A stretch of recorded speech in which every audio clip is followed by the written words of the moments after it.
root symbol, and it has a radicand. I want you to remember something that is extremely useful and it will help you forever. And here's the sentence that I would like us to remember forever. Any radical, meaning with any index you want, can be converted into a power. And you can say a power? Yes. A radical is a power. For example, the square root of x is x. The power here is 1. The index here is 2. The power is always the numerator. And the denominator is always the index. So I will add here. It's converting to a power with, we have never seen this before, a fractional exponent. We have never seen exponents so far. Exponents that are fractions. If I see an exponent or an exponential notation with a power that is a fraction, I have to immediately think in terms of a radical. So here's one example from the past experience, which is this. We said that 3 to negative 2 is 1 over 3 squared. This is a notation of this. So we can always go back and forth. The same thing with the nth root of x to the mth power. I'm going to write this in English. The nth root of m to the mth root of x, sorry, to the mth power. It's a mouthful, I know. The nth root of x to the mth power. This is a power. What is it? Again, the nth root of x to the mth power is x raised to a fraction. The power is always the numerator. The index is always the denominator. Again, the nth root of x to the nth power is x to m over n. Vice versa.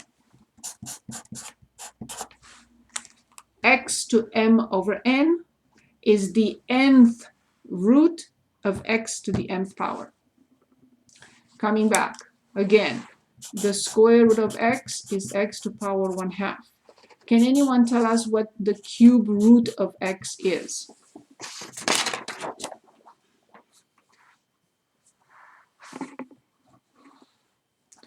In power terms.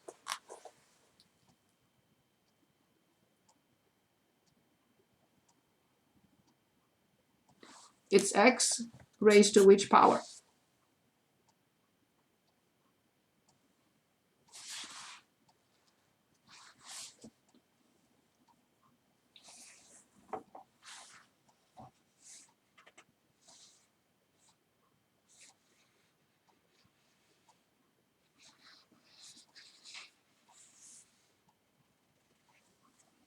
X to which power, please?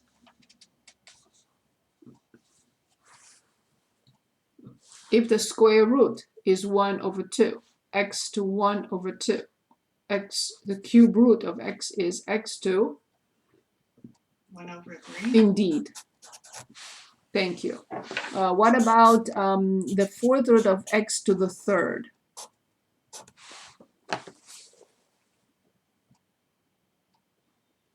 This is x to which power?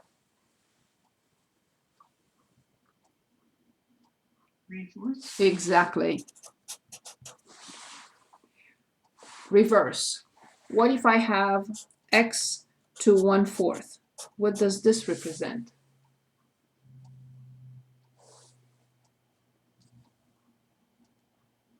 How do I change this into a radical?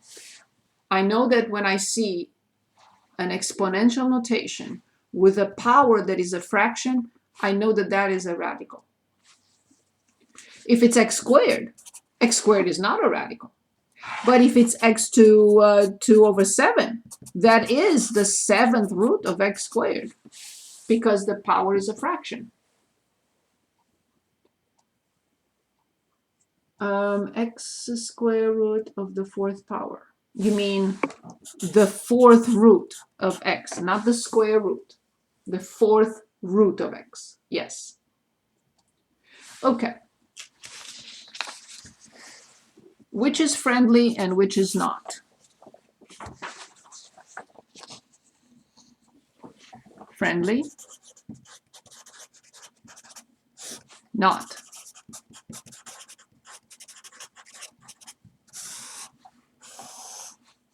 Friendly.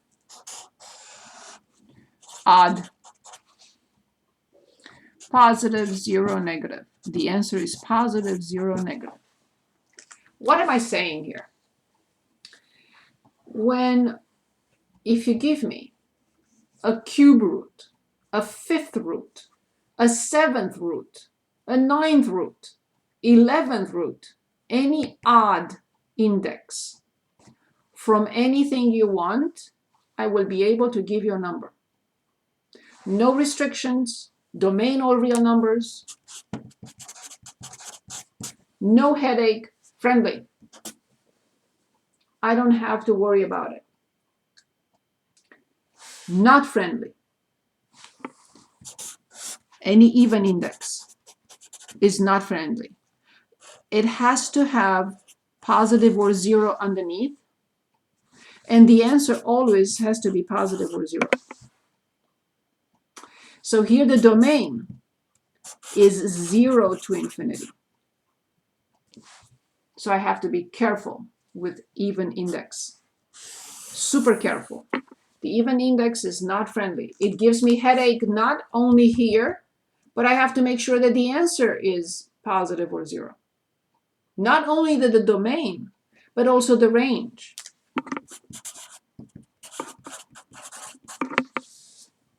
Domain and range here, no problem. No headache, I don't have to worry about anything. Give me a cube root, I'm fine. Give me a square root or a 4th root, oh no, I have to worry about it. The answer has to be such and such. The domain is a different story, and so on and so forth. So, here the cube root of -8 is -2. Why? Because -2 to the 3rd power is -8. See, there is a problem here. And the problem is the square root, for example, of -4. This is not real. It's not a real number. I cannot have a negative number under the square root. I don't have an answer either. So this is not a real number. But the cube root, give me anything, I'm fine. I can apply it and I'll determine everything. Just for you to add to the infinite list of functions that you will study in math. We studied many of them last time, and we graphed all of them. Please look at them. Okay, the friendly one, like the cube root, and you'll see domain all real numbers, range all real numbers, no problem. So this is f of x equals the cube root of x. Please add it to the list of graphs. You need to remember them forever. This is fine. See domain, all real numbers. See range, all real numbers. Not here. The square root is this. So y, or f of x, is the square root of x. As you see domain, from 0 to infinity. As you see range, from 0 to infinity.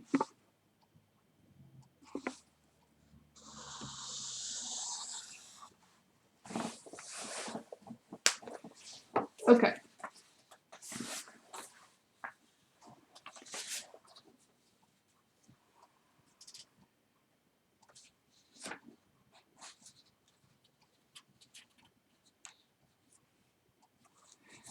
The other thing that I was going to show you in the next step.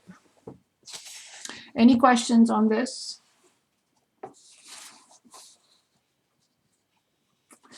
Okay. Some rules that I would like to explain. So when we try to take the square root or any root from a product, the rule allows us to, there is one rule of the roots, allows us to, as long as they are real numbers, to split the product. So these are factors, remember? They are connected by multiplication.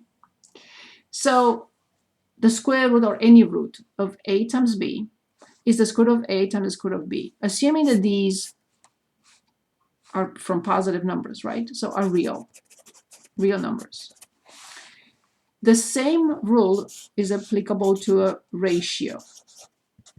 Assuming the same thing, everything is real, because these rules are not applicable to non-real numbers. So we have the square root of a over the square root of b, or the cube root or any root. The rules are the same. So in short, how do I remember this? If under the root I have a product or a ratio, I can split them. But I can never split them if I have a sum or a difference. Never, ever, ever. This is never the square root of a plus or minus the square root of b. So let me give you an example here. Let's say I have the square root of 9 plus 16. Remember, this is a power. What do you mean power? It's 9 plus 16 to 1/2. I have to perform the operations inside and then apply the power. I cannot apply the power and then add. So 9 plus 16 is 25. So I have the square root of 25, which is 5. This will not ever, ever equal the square root of 9 plus the square root of 16, because this is 3 plus 4, which is 7. This is not possible. We do not have a rule for splitting a radical that has terms underneath. We have rules for product and ratio, but not when we have terms. We don't have a way of splitting it. We have to perform the operations inside and then apply the root. It's the only way.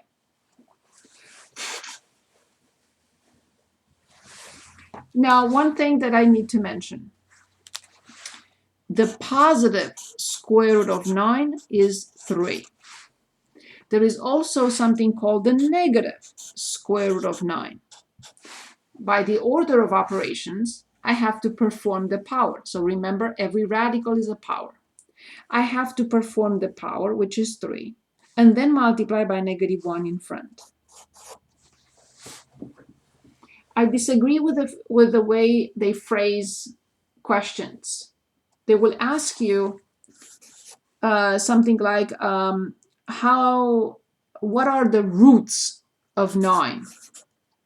This is incorrectly stated. The roots of 9 are not plus or minus 3. No. What they really mean is, what are the roots of 9? They mean find the positive root of 9 and find the negative root of 9. So again, the square root of 9 is the positive square root. And negative the square root of 9 is the negative square root.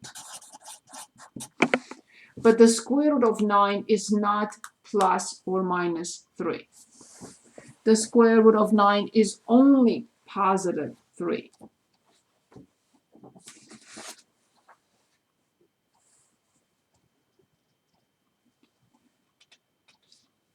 Any questions?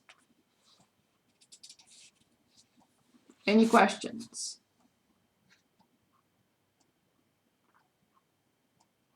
Okay. Moving on. Okay. So when we are asked, for example, to simplify the square root of 8, simplify completely. They're not asking us to approximate. I can approximate with the calculator, and that's a different story. So let's approximate it, and then I'll show you how we write the exact. So we have the second and the square root, and we punch in 48, and we get the answer, 6.928.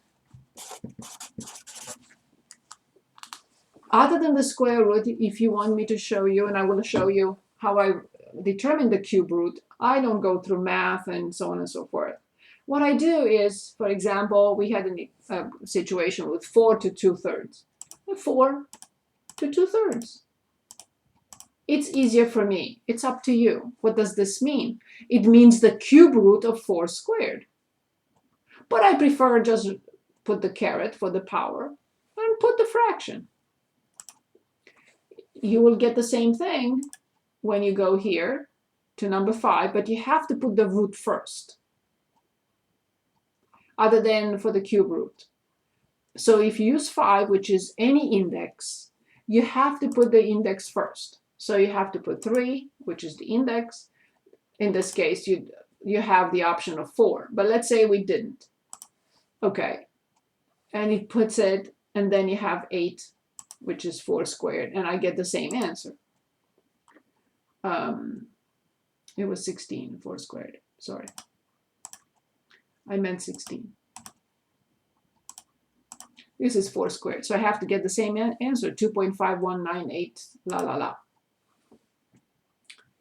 So I never use the math for powers, for roots. I just put the caret, and I put the fraction that is the root for that particular example. But we will not be asked to put it in the calculator and just get an approximation. We're asked to simplify this completely. And here's what we do. We have to write it as a factor, a product of factors. One of them that is a perfect square, and the other one that is not. And 48 is the same with 16 times 3. One is a perfect square, which is 16, but 3 is not a perfect square. And this is the best I can do. I am allowed now to use this rule. So I will rewrite the square root of 16 times the square root of 3. The square root of 16 I can simplify because it's 4. So the final answer is 4 the square root of 3. Of course, if you approximate it, you will get the same answer. But whenever they're asking us to determine the simplified form, the exact form of the square root of 48, I have to rewrite it as 4 the square root of 3.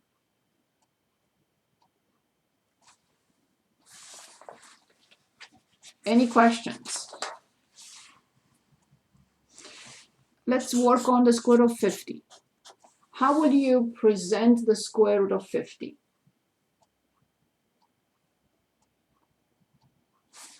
You will say this is the square root of this times this. One is a perfect square, the other one is not.